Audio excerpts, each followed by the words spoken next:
Oke, pertama-tama bismillahirrahmanirrahim. Assalamualaikum warahmatullahi wabarakatuh, teman-teman semua. Balik lagi di podcast untuk mata kuliah Etika Komunikasi dan Profesional. Kami dari kelompok 7 Paralel 1. Perkenalkan saya Farah Fauziah dengan NIM H240121112 dengan rekan-rekan saya yang lain.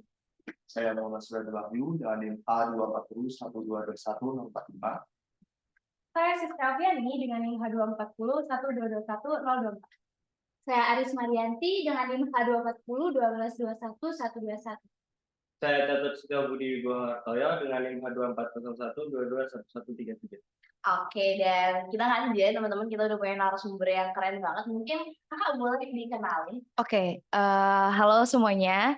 Perkenalkan nama saya Dinda Ramadhani Ermaistaningsih, biasa dipanggil Dinda. Kebetulan aku juga dari IPB ya, dari SKPM Angkatan 57. Dan di sini aku ngebawain brand aku dengan nama brand tuh Jentik Indonesia gitu. Ini kita langsung aja masuk ke pertanyaan-pertanyaannya ya. Oke, Kak, boleh. Nanti bakal ada 5 pertanyaan yang mau dikasih sama teman-teman semua. Aku satu dan teman-teman yang lain juga satu. Oke. Yang pertama itu mungkin kakak bisa kenalin dong produk kakak itu apa, namanya itu apa, terus kayak deskripsiin dong kak produk kakak itu kayak gini. Oke. Oke, di sini seperti yang dilihat ya. Jadi ini Jentik Indonesia.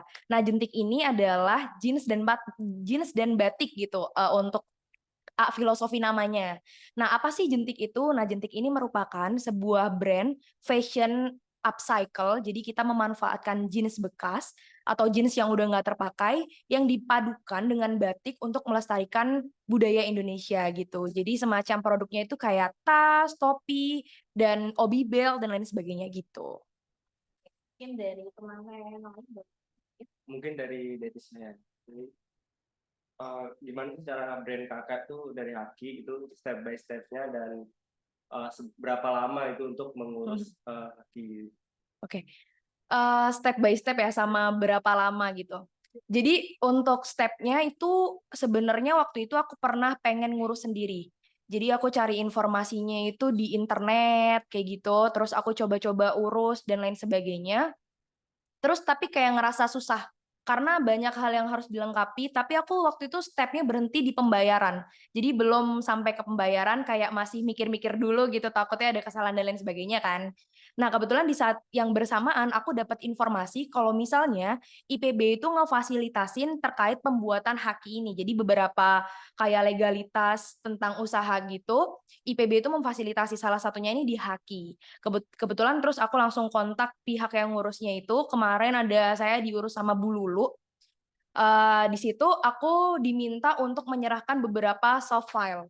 Di antaranya itu ada formulirnya emang. Jadi kayak misalnya namanya dan lain sebagainya. Misalnya di situ logonya itu bentuknya apa, warnanya gimana, itu udah ada di formulirnya. Kemudian aku diminta juga untuk mengumpulkan terkait logonya. Jadi file sendiri terkait logonya itu.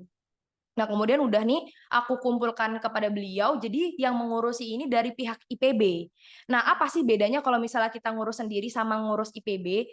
Nah, dari yang aku tahu, kalau misalnya kita menggunakan pihak ketiga kan istilahnya untuk IPB ini, jadi untuk kepemilikan mereknya itu ada IPB. Nah, jadi aku memasukkan 5 nama teman aku, tim aku di kepemilikan mereknya ini, sekaligus IPB, karena IPB jadi pihak ketiga yang ngurusin si haki ini. Jadi untuk kepemilikannya di sertifikatnya 1 Institut Pertanian Bogor, 2 nama aku, 3 dan seterusnya itu siapa yang aku daftarkan gitu. Nah, di tahapannya setelah kita mengirimkan kepada Ibu Lulu ini, kemudian beliau mengurusi. Nah, keluarlah ini surat untuk pembayarannya. Kebetulan pada saat itu aku bayarnya sebesar 1.800.000 rupiah. Nah, gitu. Nah, terus setelah aku transfer, bayar, kemudian keluarlah ini draft seperti draft pengurusnya gitu loh. Jadi kayak nomor pendaftaran dan lain sebagainya itu ada draftnya, surat permohonan untuk mengurus hakinya ini juga sudah keluar. Jadi semacam draft lah, belum sertifikat. Nah, udah kemudian aku nunggu nih. Nah, nunggu kok lama ya ini, berbulan-bulan kayak kok nggak muncul-muncul nih sertifikatnya. Aku tanyalah kepada Bu Lulu, Bu ini gimana ya nasib sertifikat untuk haki aku gitu. Kemudian Bu Lulu itu memberikan tahapannya. tahapannya itu panjang banget teman-teman, kayak sepanjang itu. Jadi kalau misalnya dia nggak memenuhi itu ke jalur kanan, kalau memenuhi ke jalur kiri. Terus ini ada turunannya lagi, terus udah ada bulan-bulannya, ini berapa bulan gitu. Mungkin kalau misalnya butuh ntar aku bakal share terkait diagram buat tahapannya itu ke teman-teman sekalian. Jadi mungkin bisa tahu juga gimana tahapannya. Terus udah oke, aku jadi ngerti tahapannya itu sangat rumit, tapi karena IPB yang ngurusin jadi aku tidak terasa rumit gitu. Jadi aku cuma tinggal nunggu aja ini sertifikat terkait haki ini. Nah, kemudian udah nunggu-nunggu, aku nunggunya untuk tahapannya itu sekitar 10 bulan. Jadi aku ngurusnya di bulan September tahun 2022 dan baru keluar sertifikatnya di bulan Juli tahun 2023. Kayak gitu. Oh, panjang juga ya. Panjang sekali. Iya, betul. Dan karena di IPB juga jadi kayak rapi gitu ya. Bener. Jadi kayak cuman kita tinggal ngumpulin yang dibutuhkan, terus tinggal nunggu, udah jadi sertifikat kayak gitu. Oke. Lanjut ke pertanyaan selanjutnya dari Surya. Oke. Langsung dari saya. Apa sih dampak atau manfaat yang kakak dapatkan setelah dapat haki itu, Kak? Oke. Jadi haki itu kan hak atas kekayaan intelektual gitu ya. Nah, jadi haki ini sebenarnya ngurusin karya. Kalau misalnya karya, itu kan dia membutuhkan waktu. Jadi kita menciptakan sebuah karya, itu bisnis juga termasuk karya kan. Itu membutuhkan waktu, tenaga, biaya. Nah, hal ini itu harus dihargai kan tentunya. Nah, cara menghargainya itu dengan memberikan perlindungan kepada karya kita. Supaya apa? Supaya nggak ditiru orang. Supaya kita punya kalau dari bisnis kita punya citra gitu loh untuk brandnya itu sendiri. Jadi manfaatnya itu sebenarnya banyak, kayak misalnya tadi itu supaya nggak ditiru orang, terus karya kita terlindungi. Kalaupun ada orang yang memang meniru atau menduplikat karya kita bisa nuntut kayak gitu. Terus bisnis kita juga value-nya atau nilai dari bisnis kita ini bertambah kan karena kita punya legalitas kayak gitu sih kalau dari haki gitu. Gitu ya teman-teman ya. Jadi karena adanya haki kita jadi punya legalitas atas produk-produk yang punya kita. Mungkin lanjut dari akan ada pertanyaan dari Alfa. Oke. Kan tadi itu sama kakak udah dijabarin gitu ya, kayak tahapannya tuh panjang. Nah, ada nggak sih tantangan atau hambatan yang kakak alami itu selama mendaftarkan merek pedagang ini? Oke. Mungkin kalau secara umum karena yang tadi aku jelasin tahapannya panjang dan waktunya juga lama. Nah, itu mungkin orang yang kalau misalnya ngurus sendiri akan merasa kesulitan di situ ya. Nah, kalau misalnya dari aku yang merasakan karena aku juga bisnis mahasiswa, itu di modal ya. Maksudnya kayak dari pembiayaannya 1,8 juta buat kita ya lumayan sih, lumayan gede gitu 1.800.000 gitu kan. Nah, mungkin di situ tapi balik lagi kita kan ngejalanin sebuah bisnis, pasti ada keuntungan, profit dan lain sebagainya, biaya yang dikeluarkan buat mengurus sebuah bisnis pasti ada perputaran dari apa keekonomian dari atau dari manajemen keuangan dari si bisnis kita. Nah, tapi aku pernah dengar kalau misalnya kita adalah pelaku UMKM itu cuman bayar sekitar 500.000 gitu. Jadi kebetulan waktu itu aku belum UMKM, jadi belum ngurusnya selaku UMKM, jadi tetap bayar 1,8 juta. Tapi untuk beberapa bisnis yang mungkin udah tergabung di UMKM, punya legalitas terkait UMKM, NIB, NPWP seperti itu, bisa ikut di yang 500.000 terkait UMKM tadi gitu sih.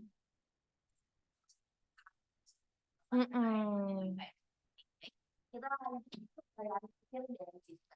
Oke, ini terkait pendapat kakak itu. Menurut kakak seberapa penting sih haknya untuk suatu brand? Jadi mungkin bisa dijelasin juga sama alasannya. Oke, seberapa penting? Menurut aku penting banget. Karena kenapa penting banget? Karena biasanya kalau misalnya, ini jadi ada beberapa pandangan. Kalau misalnya misalnya aku nih yang sering mengajukan terkait pembiayaan. Jadi kan bisnis mahasiswa biasanya permodalannya itu cukup kita cari-cari gitu ya. Kita nyari pembiayaan, misalnya ikut program pemerintah atau lain sebagainya. Nah, biasanya haki ini salah satu hal yang digadang-gadang gitu loh terkait bisnis. Udah punya haki belum gitu. Kalau belum bisa nih diurus kayak gitu-gitu. Nah, jadi selain untuk tadi yang sebenarnya manfaat kan udah aku sebutin tadi terkait misalnya menambah value bisnisnya, terus terkait perlindungan dari bisnis atau karyanya itu sendiri. Nah, selain itu juga sebenarnya bisa ngeyakinin apa ya, funding, kalau kita cari funding atau pendanaan tuh bisa ngeyakinin mereka juga kalau misalnya bisnis kita itu berkelanjutan loh, bisnis kita tuh bisa survive loh. kan banyak nih bisnis-bisnis yang mungkin sekedar jalan aja gitu, nggak ngurusin terkait legalitas, haki atau sebagainya. Nah, coba deh kita bayangin aja misalnya ada di 2 bisnis yang dia ngajuin pembiayaan. Satunya ada hakinya, satu nggak ada hakinya. Kita sebagai investor mau pilih yang mana? Pasti yang ada hakinya dong, yang udah kelihatan, oh ini nih udah ada legalitasnya gitu. Jadi banyak hal sih yang berdampak mulai dari misalnya tadi pencarian biaya, terus cara narik konsumen. Kalau misalnya konsumen tahu, wah ini kan udah legalitas nih, nah gitu. Udah verifikasi gitu. Kan pasti kayak lebih bisa nih memilih untuk produk ke kita, citra bisnisnya juga makin baik gitu. Jadi sangat penting sih menurut aku, sangat-sangat penting sekali untuk mengurusi haki ini gitu. Gitu ya. Jadi teman-teman penting banget ya Kak ya buat ngurus haki. Kalau misalnya kita mau pengen bisnis nih kayak bisnis Kakak nih tentang jentik ya teman-teman ya. Jadi produknya itu tentang tas yang dari jeans ya Kak ya. Tas dari jeans kayak gitu dan Kakak akhirnya daftarin jentik ini ke haki untuk sebuah legalitas dan akhirnya ya itu punya banyak banget manfaatnya teman-teman Betul. gitu. Dari kayak investor juga bisa datang ke kita dan kayak kita juga bisa punya hak atas produk kita sendiri supaya enggak di copy paste Iya, sama copy orang paste karena sama mudah ditiru. Betul. Jadi gitu ya teman-teman ya. Jadi hak itu bener-bener apa ya Kak? Penting banget. Penting banget, sangat-sangat penting dan menurut aku buat pelaku-pelaku usaha atau bahkan yang mulai bisnis di awal, apalagi kalau misalnya jadi gini, bisnis itu kan mungkin, mahasiswa-mahasiswa atau yang orang-orang lain yang ngebangun bisnis mungkin dia, ada yang pakai modal sendiri, ada yang dapat pembiayaan. Nah, buat teman-teman yang emang dapat pembiayaan gitu atau lagi menyusun proposal gitu untuk bisnisnya, diluangkanlah berapa persen untuk mengurus legalitas gitu. Jadi sangat penting dan ya harus diurus lah gitulah untuk teman-teman yang punya bisnis atau yang baru mulai bisnis, mau mulai bisnis gitu. Gitu ya teman-teman ya, jangan lupa buat terus kakinya kalau mau mulai bisnis. Oke, ini kita kasih aplaus dulu ya teman-teman, keren banget. Hari ini kayak ampun, kita dapat insight baru ya soal kaki itu sendiri. Kita terima kasih juga ya Kakak udah nyempetin waktunya. Sama-sama. Oke, dan sampai jumpa di lain kesempatan. Dadah.